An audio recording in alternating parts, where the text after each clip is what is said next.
안녕하세요. 말씀 안에서 함께 귀한 시간을 보내시는 성도인들을 사랑하고 축복합니다. 오늘은 오바댜와 요나의 말씀을 통해서 함께 은혜 나누도록 하겠습니다. 먼저 오바댜 딱 한 장이 있는데요. 이 말씀을 함께 먼저 살펴볼게요. 저자는 오바댜입니다. 이 오바댜 이름의 뜻은 여호와의 종, 여호와를 섬기는 자라는 의미를 가지고 있습니다.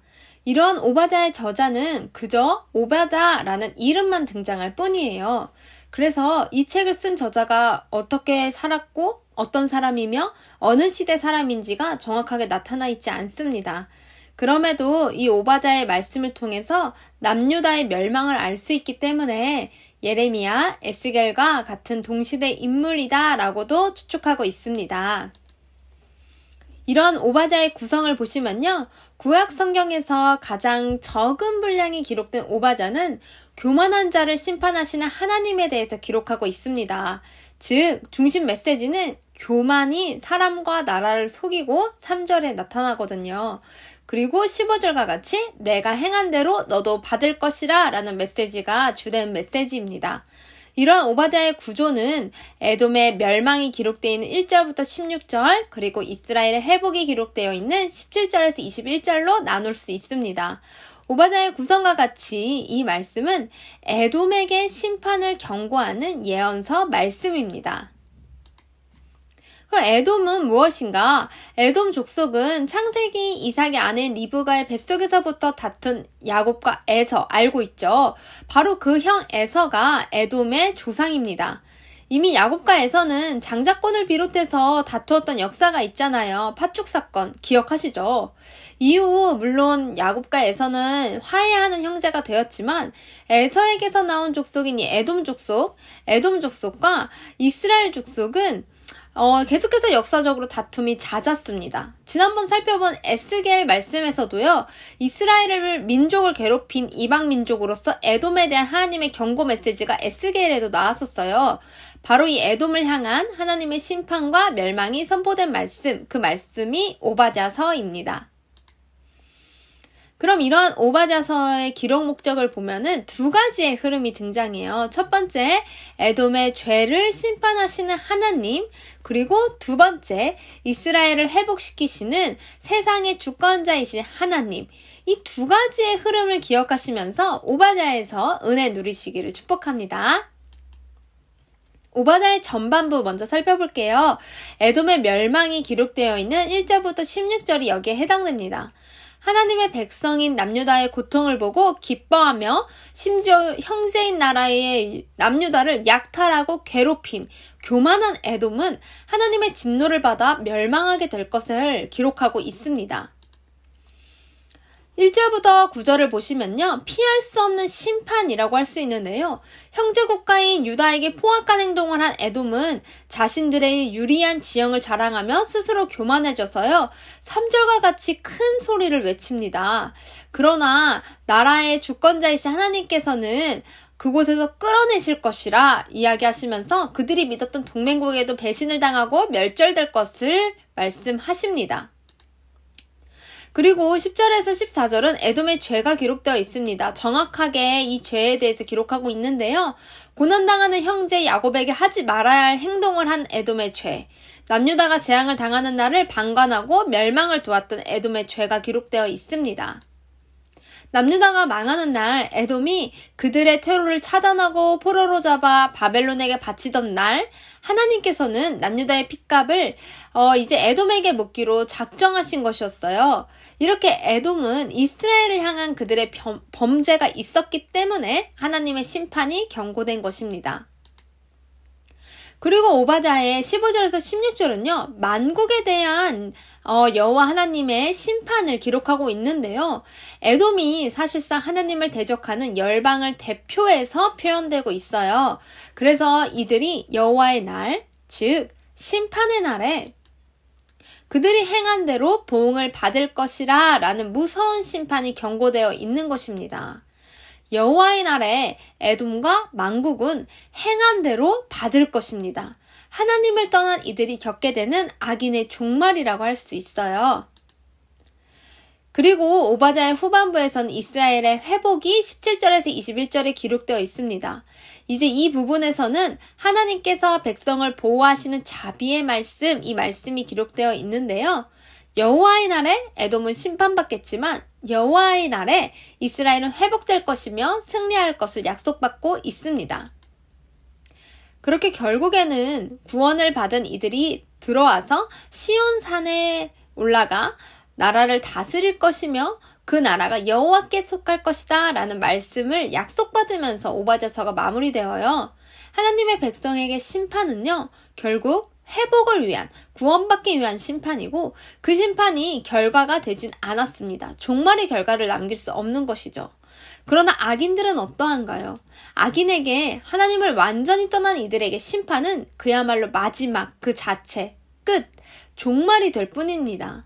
그것을 이 짧은 오바자서의 말씀을 통해서 우리가 확인할 수 있습니다. 우리에게 속해져 있는 약속을 확인하시고 우리가 하나님을 떠나서 듣지 말아야 될 심판의 경고 메시지가 기록되어 있는 것이 오바자 한 장의 귀한 말씀입니다. 그리고 이제 요나 말씀을 살펴볼게요. 요나서에서 이제 1장 1절에 기록된 것과 같이 요나는 저자가 요나 선지자라고 기록되어 있죠. 특별히 이 요나 선지자는 열왕기하 14장 25절에도 언급되어 있습니다. 열왕기하 14장 25절을 보면 이스라엘의 하나님 여호와께서 그의 종 가드헤벨 아미떼의 아들 선지자 요나를 통하여 하신 말씀과 같이 여로보암이 이스라엘 영토를 회복하되 하맛 어귀에서부터 아라바 바다까지 하였으니 라고 기록되어 있습니다. 여기에 등장한 이 요나 선지자인데요. 여로보암 2세 때 활동하던 BC 8세기의 선지자, 북이스라엘 출신의 예언자입니다.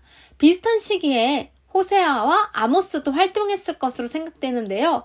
이러한 요나가 선지자로 활동했던 시기는 북이스라엘 제13대 왕 여로보암 2세의 통치 기간이었어요. 이때는 특별히 제2의 전성기다 라고 할 수 있는 그러한 때였는데 여로보암 2세 때의 시기를 보내고 있는 것이 요나입니다. 요나서의 말씀 가운데에서 구성을 보시면 이 말씀 안에 신비한 일들이 참 많이 기록되어 있다는 걸 알고 계실 거예요. 요나 하면은 큰 물고기가 떠오르시죠? 크게는 신비한 일로서 사람이 물고기 뱃속에 들어가서도 살아난 이야기가 참 신비하고 작은 이야기로는 박넝쿨이 나중에 등장하는데요. 이 박넝쿨이 빠르게 자라는 것, 선지자로서 또 신비한 일도 있어요. 선지자로서 신비한 일은 그렇게 악하고 악해서 심판받아 마땅한 니느웨 백성이 아주 단시간 만에 회개하고 심판을 피할 수 있었던 일들이 신비하게 기록되어 있어요. 이러한 요나서의 구성은 이렇게 기록되어 있습니다. 도망가는 요나 1장에 기록되어 있고 기도하는 요나 2장에 기록되어 있고 선포하는 요나 3장에 기록되어 있고 배우는 요나라고 해서 4장에 기록되어 있습니다. 특별히 보시면 요나의 불순종이 있고 그러면서 요나가 다시 하나님 말씀에 순종하고 또 이어서 니느웨가 요나의 순종을 통해서 회개하고 하나님의 심정이 가르쳐져 있는 것이 요나서의 구성인데요. 이러한 요나서에선 크게 두 가지의 장소를 기억하시면 되세요. 여기 큰 바다가 기록되어 있는 게 1장, 2장에선 큰 바다의 장소, 3장, 4장에서는 큰 성읍 니느웨가 등장합니다. 니느웨는 하나님의 말씀을 여기서 선포하라는 게 또 요나서의 특징이었는데 이방 나라에서 선포하라고 했죠. 이 니느웨는 고대 아수르 제국의 수도였어요.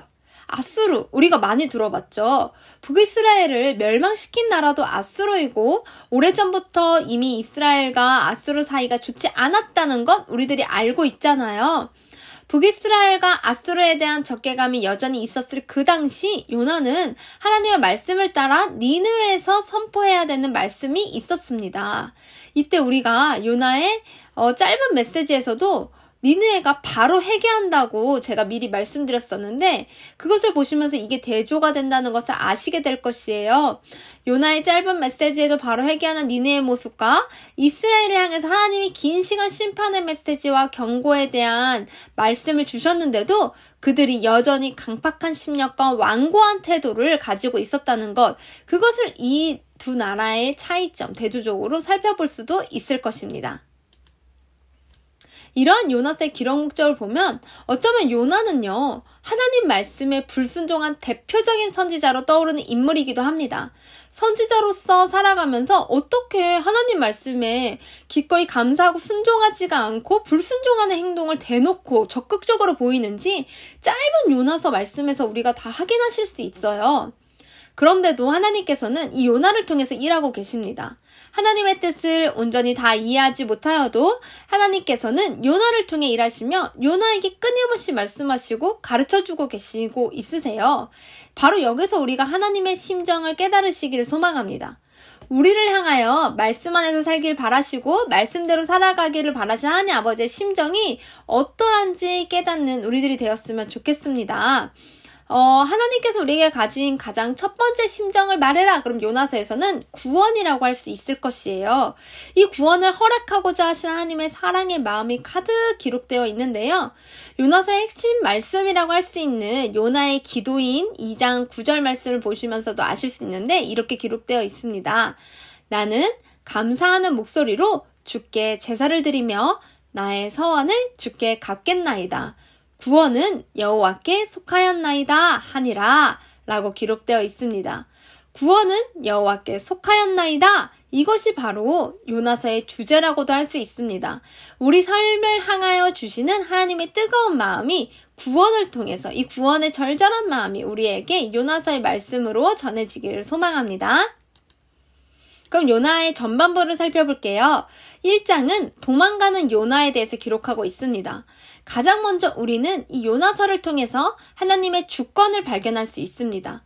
요나에게 명하시고 도망가는 그를 깨닫게 하고자 큰 물고기를 예비하시며 물고기에 명하기까지 하나님께서는 주권적으로 요나가 할 일을 가르치고 있으십니다.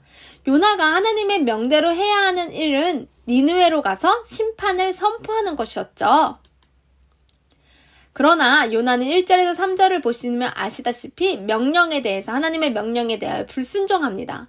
가장 먼저 1절에서 3절은 하나님의 명령에 대한 요나의 불순종이 기록되어 있는데요. 니느웨의 악한 일을 보신 하나님께서는 요나에게 니느웨 성읍으로 가서 그들에게 심판의 메시지를 전하라고 하셔요. 근데 요나는 바로 이 하나님의 말씀에 불순종하여 니느웨가 아닌 다시스로 향합니다. 선지자이면서도 이러한 불순종한 요나의 모습은 현재 이스라엘을 대표하는 모습이기까지도 합니다. 그리고 이러한 불순종한 요나를 향한 하나님의 징계의 말씀이 징계 사건이 4절에서 17절에 기록되어 있습니다. 여기서 하나님은 요나의 불순종에 대해 징계를 내리고 계시는데요. 이 징계 속에서 재미난 것은 요나가 스스로 먼저 해결 방법을 제시하고 위험에 처한다는 것이죠. 다시스로 가는 배를 탄 요나가 먼저 4절에서 10절에 등장합니다. 요나가 니느웨로 가는 것이 아니라 다시스로 가는 배를 타고 갈 때 하나님께서는 큰 바람을 보내어 큰 폭풍을 일으키셨습니다. 이에 같은 배를 탄 선원들이요, 이 폭풍우 속에서 각자 자기가 믿는 신에게 자신을 구해달라 기도도 하고 어떻게 해야 되나 막 노력하다가 그 속에서도 요나가 이제 배의 가장 밑바닥에 누워서 아주 깊이 잠에 빠져 있었어요. 이 선원들이 잠들었던 요나를 깨워가지고 거센 폭풍 속에서 자신들이 살아야 되기 때문에 사람들은 이 폭풍이 누구의 죄 때문에 일어난 것인가 이것을 알고 싶었어요. 그래서 제비뽑기를 하자고 합니다. 근데 여기에 제비뽑기에 뽑힌 사람이 누구인가요? 요나인 것이죠. 요나가 제비뽑기에 뽑힌 것이에요. 이 폭풍의 문제 원인이라는 것이죠. 그리고 더 섬뜩하다고 할 수 있는 것은 요나가 이미 폭풍이 자신 때문에 시작되었다는 것을 알고는 있었어요. 자기의 잘못을 스스로 이야기하기 시작합니다. 그렇게 11절에서 17절은 바다에 던져진 요나에 대해 기록하고 있는데 아까 사람들 앞에서 요나가 제비 뽑혔다고 했잖아요. 요나는 이제 사람들 앞에서 자신이 섬기는 하나님의 낯을 피하여 불순종하고 있는 중이라는 것을 밝혀요. 그리고 자신이 바다에 던져지면 다시 이 바다가 잔잔해질 것이다 라는 해결 방법까지 스스로 제시합니다. 그러자 사람들은 요나의 말대로 요나를 바다에 던지고 그리고 그 말대로 신기하게도 풍랑이 그칩니다. 이 일로 인해서 뱃사람들은 하나님을 두려워하며 하나님께 예물을 드려요. 이때 하나님께서는 그 자리에서 어떻게 보면 이래요. 하나님께 먼저 회개하고 물에 빠진 것이 아니라 회개하지 않고 먼저 몸을 던지는 걸 선택한 요나인데 이 요나를 위해서 큰 물고기까지 예비하십니다. 이 물고기가 요나를 씹기 위해, 죽이기 위해 예비하신 것이 아니라 하나님은 자기의 사람을 살리시고자 큰 물고기까지도 바닷속에서 예비하신 것이었어요. 그리고 그 물고기가 요나를 삼키게 하셨습니다. 그렇게 바다에 뛰어든 요나는 물고기의 뱃속에서 죽지 않고 살아남게 되는 것이죠. 그 다음 2장 말씀이 물고기 뱃속에서 기도하는 요나의 내용이에요. 우리가 먼저 1장에서 제일 먼저 하나님의 주권에 대해 알 수 있었다면 2장에서는 하나님께서 기도를 들으신다는 것을 깨달으실 수 있으실 것이에요. 심지어 죄로 인해 지금 물고기 뱃속에 있는 이의 기도까지도 하나님께서 들으신다는 것입니다. 그리고 자기를 찾는 자들에게 응답하시죠. 이것은 앞으로도 살펴보실 수 있으실 텐데요. 선지자든 뱃사공이든 이방인이든 차별을 두지 않고 자신을 찾는 부르짖는 기도에 귀 기울이시는 사랑의 하나님을 우리가 요나서에서 읽을 수 있습니다. 그렇게 물고기 뱃속에서 3일 동안 있었던 요나의 기도와 구원의 말씀이 2장에 기록되어 있는 것이에요. 이제 요나가 물고기 뱃속에서 정신을 차리죠. 자신의 죽을 자리라 여겨진 그 자리에서 여호와 하나님께 기도하기 시작합니다. 이 기도 속에서 요나는 하나님 아버지께 자신이 구원받음에 감사드리며 하나님께 서원한 것을 반드시 지키겠다는 결단으로 돌이키게 됩니다. 그리고 물고기는 변화된 요나를 육지에 뱉어내죠. 요나의 두 번째 선지자로서의 삶이 시작되는 것 같아요. 이렇게 해서 요나의 후반부가 시작됩니다. 요나가 이제 변화되는데요. 선포하는 요나로 3장 말씀이 시작됩니다. 하나님께서는 물고기 뱃속에서부터 다시 살아난 요나에게 또다시 말씀하세요. 니느웨에 가서 명한 바를 선포하라 라고 말씀하십니다. 이제 요나는 이 말씀에 불순종하지 않아요. 사흘 길을 걸을 만큼 큰 성읍이 니느웨에 가서 하루 동안 다니며 선포한다고 했는데요. 이 가운데 열방을 향한 하나님이 어떤 마음을 갖고 계신지 우리가 알 수 있을 것입니다. 그래서 3장 1절에서 4절은 다시 내려진 명령에 대한 요나의 순종이 기록되어 있습니다. 하나님께서는 다시 요나에게 말씀하시고 요나가 하나님의 낯을 피하여 불순종 저지르는 것이 아니라 순종하는 내용이 여기에 기록되어 있는 것이에요. 이 부분은 재미나게도 1장 불순종했던 장면과 이렇게 비교가 됩니다. 여기 보시면 여호와의 말씀이 요나에게 임하고 이제 두 번째로 3장에서 임했다는 것을 알 수 있죠. 그리고 2절 똑같이 보시면 큰 성읍 니느웨로 가서 그것을 향하여 외치라. 똑같이 니느웨로 가서 그들에게 선포하라 말씀하셨습니다. 이제 여기서 차이점이 3절에 있죠. 요나가 여호와의 얼굴을 피하려고 일어나 다시스로 도망하려 하여 라고 기록되어 있는데 여기 3장 3절을 보면 요나가 이번엔 피하는 것이 아니라 하나님의 말씀에 정말 순종하려고 하고 있죠. 이렇게 1장과 3장에서 요나의 모습이 정확히 비교가 되실 것입니다.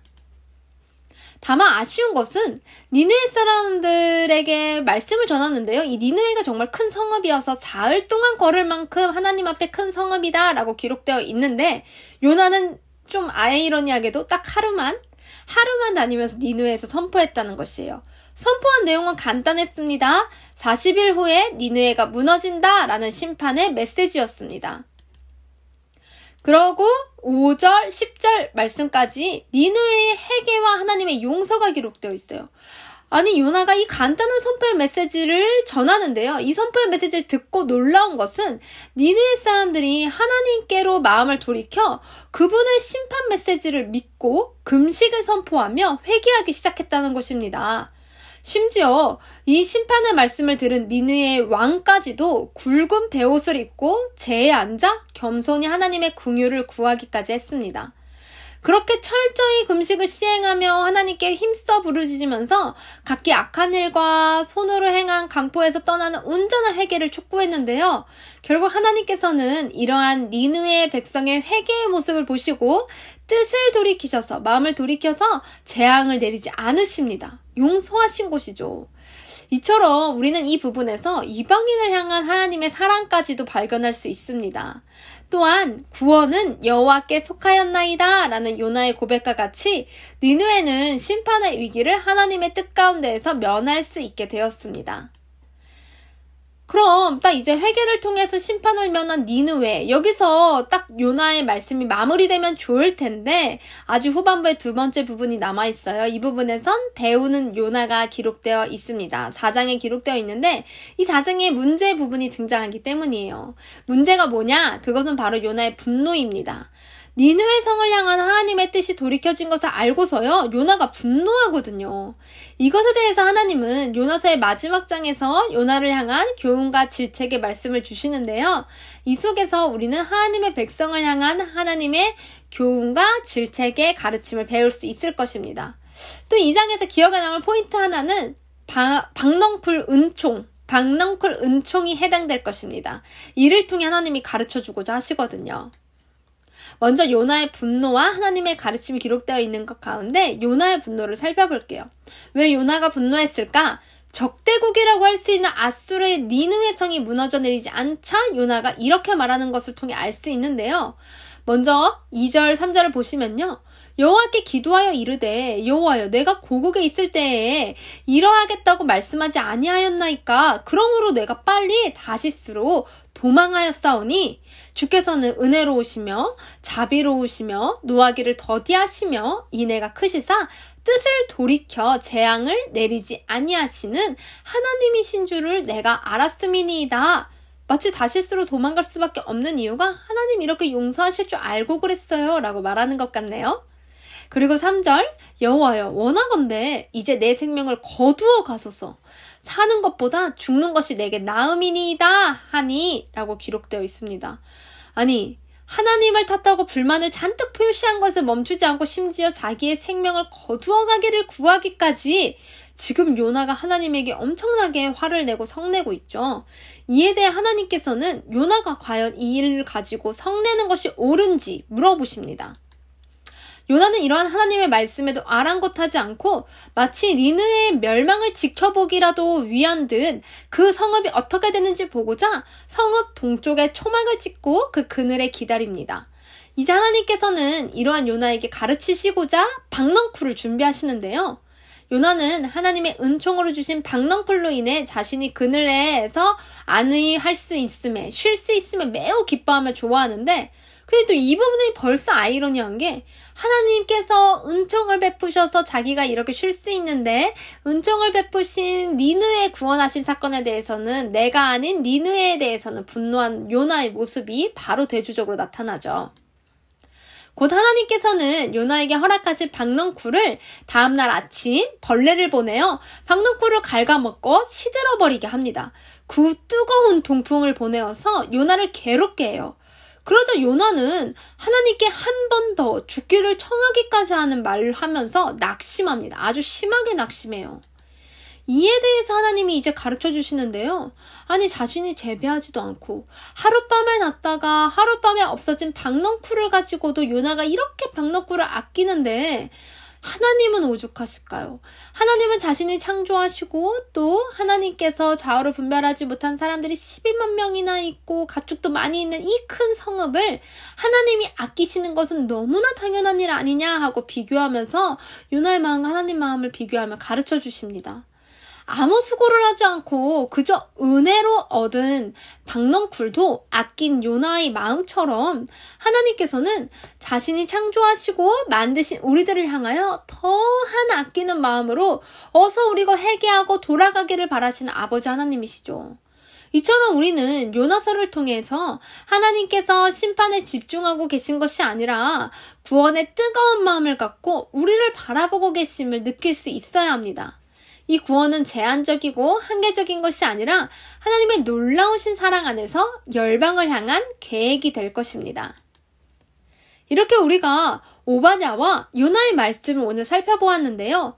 오바댜는 하나님의 백성을 대적하는 나라에 대한 심판의 메시지를 강하게 선포하고 있다면 요나서에서는 하나님의 말씀에 다시 돌이키고 회개하는 나라는 심판이 계획되어 있을지라도 구원을 얻을 수 있을 것이 선포된 말씀으로 서로 상호보완적으로 기록되어 있습니다. 오늘 우리는 어떤 하나님의 말씀을 들어야 할까요? 우리에게 조금 더 하나님의 뜨거운 구원의 사랑이 더 가까이 마음 깊숙이 전달되는 시간이 이 오바댜와 요나 말씀을 읽으면서 이어지기를 소망합니다. 그럼 저는 이제 목요일에 미가 말씀을 통해서 바이블 아카데미에서 만날 거고요. 우리 성도님들께서는 오바댜와 요나 말씀 그리고 미가 말씀을 읽으면서 하나님 앞에서 귀한 은혜 여정 계속 이어가시기를 축복합니다. 감사합니다. 목요일에 뵐게요.